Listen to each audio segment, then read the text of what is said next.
And welcome to another Random Talk Sunday. I'm sorry this video is being uploaded late. I really did want to do all of them Sunday, but unfortunately I was rather tired and didn't have the energy to produce all of these videos, but now I do, so we'll have everything uploaded all the way up to Monday's video by today. So for this video, for this Random Talk, I thought it would be interesting to discuss some of the museums that I visited in the past, and maybe have visited on multiple occasions, that I find to be interesting and I think are really worthy museums of visiting if you ever get the chance in your lifetime to go. Some of them I think I'm going to speak more for on a localized level because, you know, depending on where you live is really a big factor as to whether or not you can visit a museum. But I would definitely recommend these if you were on a trip somewhere around the area. So without further ado, let me address those museums that I have visited and I have enjoyed immensely. First being the Vatican Museums. I remember being given a tour on this, and although, you know, it's sometimes hard to remember what the tour guide even talks about, but the interesting thing and the most fascinating thing that I find about the Vatican Museums is just the sheer amount of stuff that is drenched throughout this museum. You look up on the ceiling and there is tons of artistry, tons of details. Like, you could just look at one little speck for like an hour and maybe not absorb every little like kind of detail put into the artistry of the paintings on the ceiling. There's massive sculptures everywhere, like lining down as you're walking along. You know, paintings. I think they even had some tapestries, if I'm not mistaken, although I could be wrong. It's been a while since I've been there, but you know, just there was just stuff everywhere on the ceiling, on the sides of the walls, sculptures going all along the waves, ways, not waves. But basically, not only is it so massive as far as what's kind of going on and kind of presented to you, it's also very big as far as a museum is concerned. Because I think they do have like these multiple different tours where they'll take you to various places. I did see the Sistine Chapel. That was included in our tour. And the interesting thing about the Sistine Chapel is it's very dark in that room. Only because they don't allow you to take pictures. And the coolness, I think, is like the way I think it was relatively cool in that room, and I think that's so that the paintings are sort of maintained well. So, and you know, it was dark, like very shady, not full of light or anything. So, it's definitely a massive museum, a very detailed, very well crafted museum of amazing artwork. And really the artwork does reflect onto the history too. You do feel like this is really authentic artwork. And you sort of see too how some of the artwork is very Romanesque, and how kind of sometimes the Catholic influence is inserted into that artistry. And it's quite fascinating. I mean, if you have a chance in your lifetime to go to Rome, I mean, don't miss out on the Vatican Museum, or museums actually, because there's multiple apparently. So you know, if you do have a chance, I would definitely recommend it, and book a tour ahead of time because you are going to be standing in a very, very long line if you choose not to book a tour ahead of time. So that's what I would definitely recommend, because if you book a tour ahead of time, you get to skip all the lines. And it was a pretty massive line. Like, it stretched for miles, I'm sure, or at least a mile, because it was long. Because when we were driving past, it was still a line, still a line, still a line, still a line of people. Or unless you don't go during summertime. I mean, it's probably, if you go low season, maybe you'll be able to go in relatively easily. But I would still recommend probably booking a tour ahead of time, no matter what, because then at least you're guaranteed to get in before other people. So definitely a very fascinating museum, a lot of history, a lot of art, a lot of just human creativity put at the forefront, and it's just amazing to see. I would really recommend it.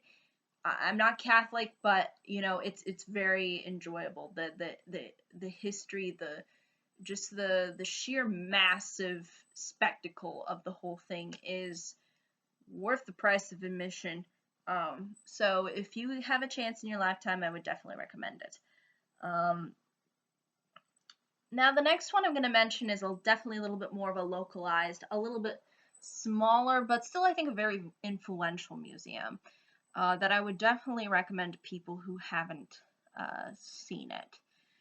And that's the Getty Museum. Now the Getty Museum is technically within the LA, California region. And basically, you got two Getty Museums technically. You've got the Getty Center, and you also have the Getty Villa, which are at different locations, but I think they're not too far apart from each other. I've been to both. The Getty Center is basically the actual museum. It's the fully fleshed out, various levels, various kinds of art. It's very there's just a lot of variety and a lot of different time periods and styles, and sometimes they always have these new exhibits that they showcase throughout, depending on what time of year you go. And the great thing about the Getty is it's actually for free. You might have to pay for parking, but that's the only thing you got to pay for to go to the Getty, which I think is great. And the cool thing about the Getty is actually built by a very rich guy, and belongs to the Getty family, which is basically a rich, well-to-do family within the LA region, who decided to make this museum.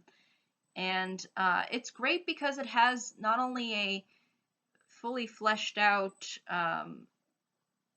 center where you can, explore various areas within the museum and look at various arts that you might be invested in, but it also has a nice garden too. If you go, I believe if you go down a certain level, you'll see the garden, and you can walk through the garden, and there's all these different trees and flowers and all this stuff, and it all looks very well put together, well kept. The Getty is very clean. That's what I really like about the Getty. It's, you know that you're getting into something that's very well kept. This place is really well designed and well constructed, and is, I think, great to have. And I think it's just so cool that just some rich dude was just like, I'm gonna build this artwork and I'm gonna buy all this stuff and I'm gonna just put it in there and everybody can go and visit. Might only charge them for parking. It's the only thing. But everybody else can come in for free. And the cool thing is too is they actually have a shuttle that takes you up to where the museum is. You don't just go up to where the museum is and park your car. You go into a parking lot, and then the shuttle takes you to where the museum actually is. And you actually kind of get a view too of LA too, which is also nice, but I mean, it's LA. so so it's interesting. It's actually a very um it, it's just one of those museums that I think really does do more than what you expect a museum like that to do. Um, and it's very impressive, very massive. You can definitely not see all of the artwork in one day, but there is a huge amount of variety, and there is a huge amount of very old and very well and really antique like work, and also some modern stuff as well. Although I think the Getty Museum tries to lean more towards history only because the antiques are worth more value than some modern art that somebody makes.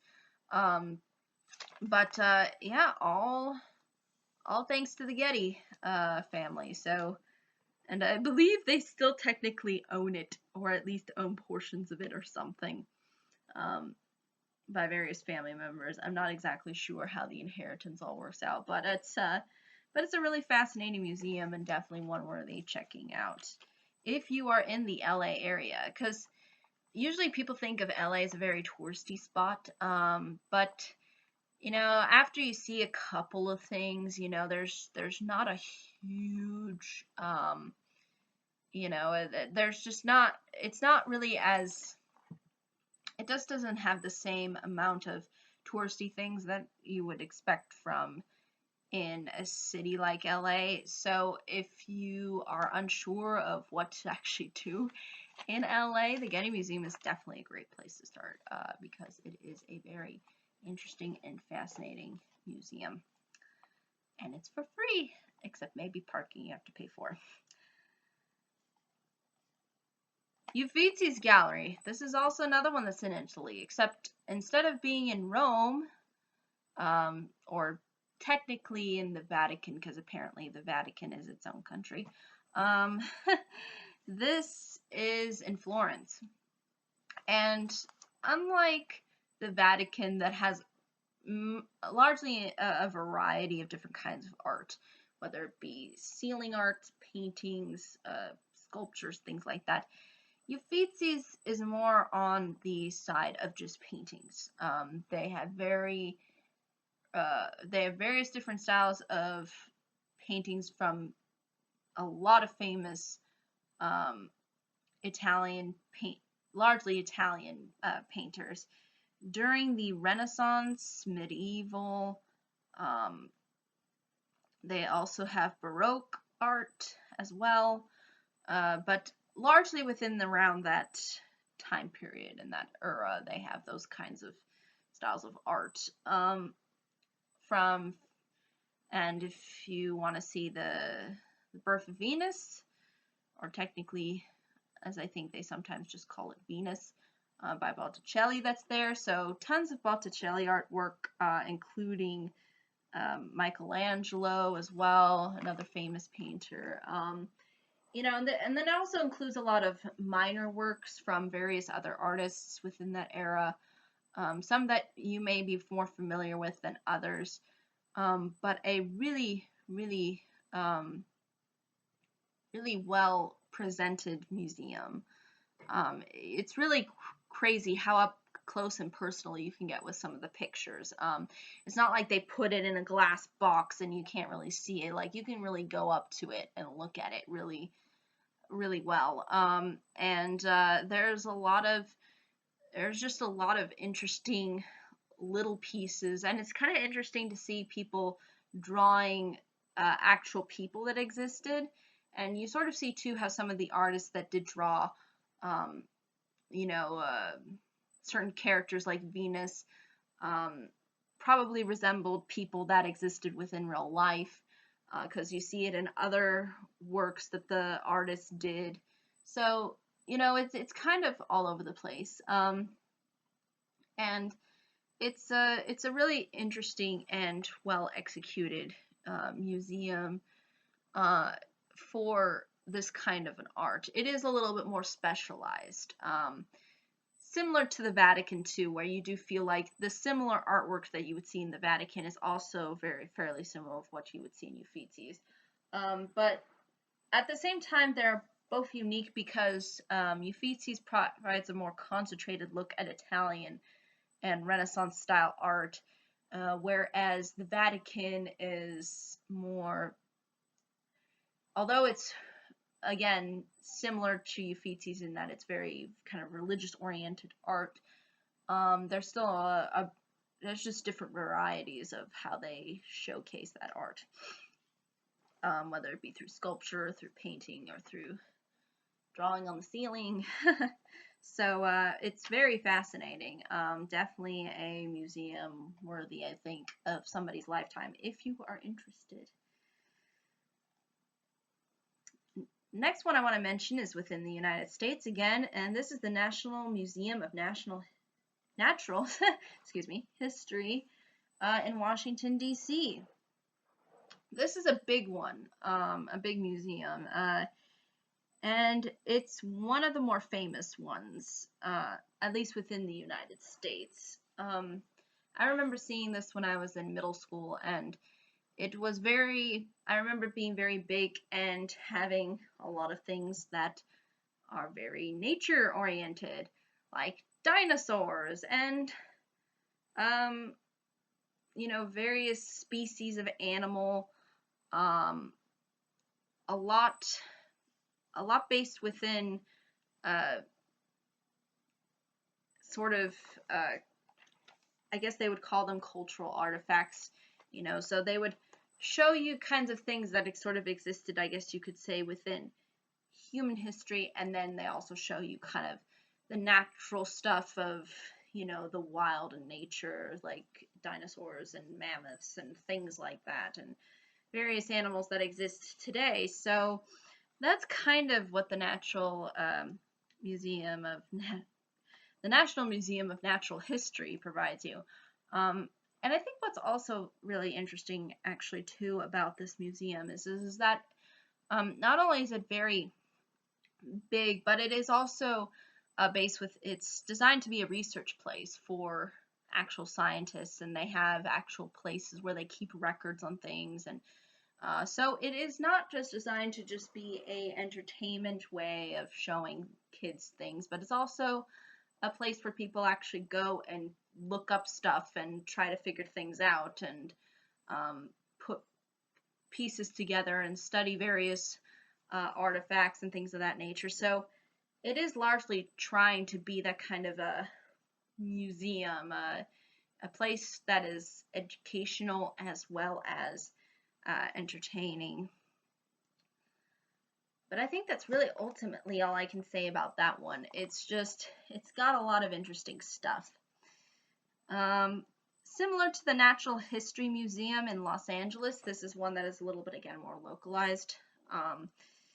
But it also has a lot of interesting stuff, is a little bit smaller, and presents similar things to the National Museum of Natural History, where you'll see dinosaurs, you'll see various animals. I think they're more based within trying to just keep to nature and not having any like cultural artifacts or things like that are part of really human history. But it is a very cool place to go. So again, another thing that you can do if you ever visit LA. And last but certainly not least, I would like to mention Hearst Castle.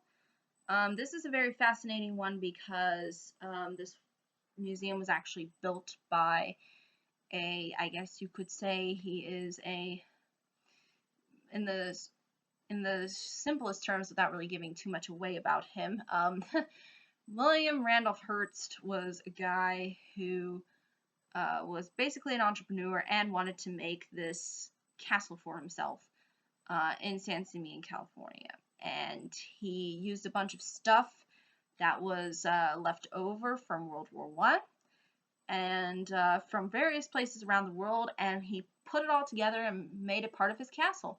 And then eventually it was made into a museum where you can go and have tours, and there's a very nice view of the California coast that you can view when going up to see the castle.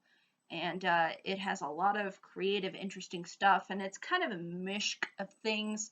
So I can understand too why somebody probably might not like his tastes. And the interesting thing too is the guy kept changing his mind about how he wanted the whole castle to look like. So even some parts are not really technically finished, um, or really were focused on, only because he kind of used it as his sort of ranch. He wasn't there all the time. But he was very generous even in the early years of inviting various celebrities of the time to come over and enjoy his place. And so it's a very interesting look into a museum, because oftentimes museums are either deal with nature or deal with art or deal with human history. But this one is actually interesting because it was something that a person actually set out to build. So definitely fascinating, definitely I think worthy of recommendation.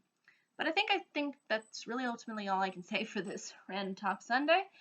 I would love to hear what other museums are out there and what you've experienced in your lifetime when it comes to museums. But I think that's really ultimately all I can say. Thank you so much for watching. Hope you all have a pleasant day, week, month, and year, and hope to see you all in the next video.